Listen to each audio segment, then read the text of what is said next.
report carried out by the money charity organisation in August of this year revealed that people in the UK owe over £1,684 billion. That same report also revealed that the average credit card debt per UK household is currently £2,241. Another interesting insight from that report is that 2.8 million households in the UK reported that before the pandemic hit, they had no savings at all, or those that did have savings had savings of under £1,500. Why am I sharing this statistic with you? I guess the main reason why I'm sharing it with you is that if you are currently in debt, just know that you're not alone. You're not the only person in this position. There's so many people that are in debt that want to pay off their debt and don't know how they can transform their financial situations. It's great that you clicked on this video because it shows that you're obviously interested in different methods of paying off debt. So in today's video, what I'm going to do is share with you two very popular methods of paying off debt. They are the debt snowball and the debt avalanche. So stay tuned.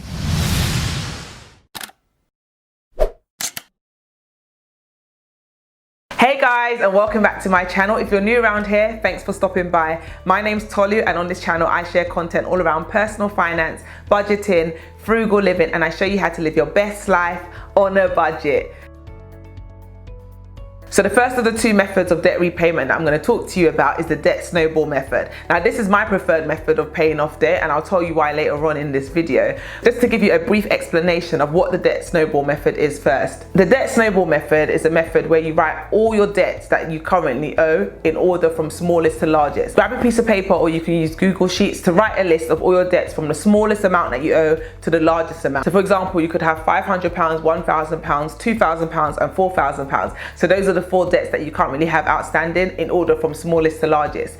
Then next to that column, you want to add a second column which has the interest that you owe on each of these debts. And then the final column that you want to add is the minimum payments required for each of those debts. So write down how much you need to pay on a monthly basis to keep up with the minimum payments for those debts. Then what you want to do is look at your budget and see where you can find extra money in your budget in order to pay off your debt. So if you're interested in finding out different ways that you can increase your debt repayment, then definitely check out this video where I give you different strategies and ideas of ways that you can reduce your expenses and increase your income in order to pay off your debt faster. So once you've found savings in your budget and you've found ways that you can accelerate your debt repayment, use all of that money to pay off the smallest debt first. So you're going to want to tackle that £500 debt first before then moving on to the £1,000 debt. Once you've completely cleared that £500 debt, you're going to take all of the money that you were using to pay off that £500 debt to then pay off the £1,000 debt. Once you've done that, you're then going to move on to the £2,000 debt. Once you've done that, you're then going to want to move on to the third debt and then the fourth debt. And each time you do that, the debt repayment is snowballing because you're getting more and more money to be able to put towards the biggest debt, and that's how you'll eventually become debt free. In terms of the benefits of the debt snowball method, I think the main benefit is the fact that you get that quick win. So you're going to pay off that debt speedily within a few months, and you're going to feel that sense of achievement and that sense of accomplishment. So it's the psychological effect and the sense of achievement that you feel when you pay off that smallest debt, because you feel like, okay, I'm making progress. That's one less person that I owe money to. And that gives you the motivation and the momentum to want to keep going, because if I paid off the £500 debt, that means I can then pay off the £1,000 debt. And that way you just keep on going until you reach your debt-free goal. I guess the main disadvantage and drawback of this method is that it doesn't make the most sense mathematically, because you're paying a lot more money in interest by following the debt snowball method. Moving on to the next method, which is another popular method, which is the debt avalanche. With the debt avalanche, you're going to want to make your list in the same way you did for the debt snowball. So you're going to want to write a list of all your debts. With the debt avalanche, instead of listing it in order of the smallest to largest debt, you're going to list it in order of the one with the largest interest to the lowest interest. So you're going to prioritize the debt that has the highest interest. So on your list, you're going to have all of the different debt amounts in order from the highest interest to the lowest interest. And you're going to attack the highest interest one first and work your way down the list, doing minimum payments on all the rest. The reason why this method is so powerful and it's so beneficial is the fact that it makes the most sense financially and mathematically, because you're saving the most amount of money by tackling the one that has the highest interest. I think the main drawback of the debt avalanche method is the fact that it doesn't matter how much the debt is. If it's got the highest interest, you have to pay it first. But let's say that's the largest debt. Having to tackle the largest debt first can be quite demoralizing and can be quite demotivating. It's going to feel like you keep plugging away at it, but you're not getting any closer to your goal because you still owe money to the same number of people. It doesn't feel like you're making as much progress as it does when you're able to close one of those accounts that you owe money to with the debt snowball method. So I think that's the main differences between the two. So in a nutshell, the debt snowball is where you're going to pay off the debt in order of the smallest debt to the largest debt. The debt avalanche is where you're going to pay off the debt in order of the one that has the highest interest down to the one that has the lowest interest. So those are the two different options in a nutshell. I chose to go personally with the debt snowball method because I know how I am and I know how I can lose motivation very easily. I need to have those quick wins on the journey in order for me to stay motivated, to keep going, to keep pursuing my debt-free goal. The debt snowball method worked very well for us because we were able to pay off our first debt within a couple of months. And the satisfaction of being able to call that credit card company and be like, yep,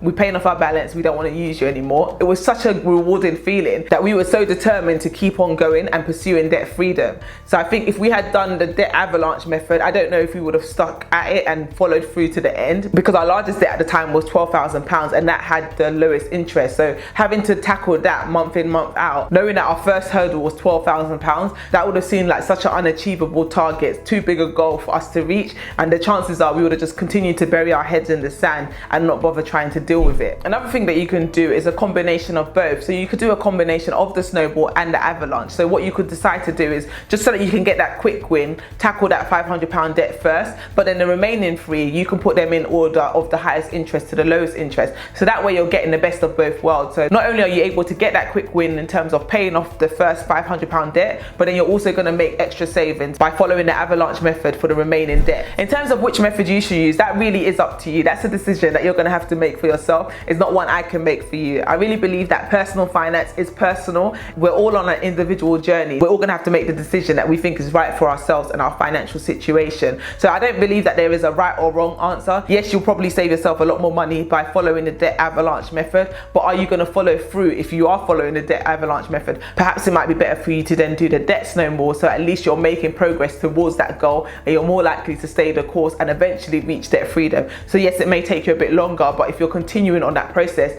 then you'll get there. But if it seems so overwhelming to the point that you just want to give up, then the debt avalanche may not be for you. So it just depends on you as an individual. Are you that kind of person that if you set yourself a goal, no matter what happens, you're going to achieve it? Then maybe the debt avalanche will work for you because you know you have that resilience to keep going, regardless of whether it feels like you're getting any closer to your goal or not. You're going to keep going because you have tunnel view vision and you know exactly what you're trying to do and where you're trying to get to. So there is no right or wrong answer in terms of which method you should pursue, whether you should do the debt avalanche or whether you should do the debt snowball. I think the main thing is to just do something. So whatever your financial situation is, if you are in debt, just face that debt head on. Don't bury your head in the sand and don't ignore the situation. Try and do something about changing your finances for the better. Now is a fantastic time to really start thinking about financial goals for 2021. I've done a couple of videos on setting financial goals, which I'll link up here so you can watch them after this video. But definitely do something about your financial situation. If you are in debt, know that you can find a way out of it. You don't have to remain in that position. If you found this video useful, do me a favor and give it a big thumbs up. Subscribe to my channel if you haven't yet done so.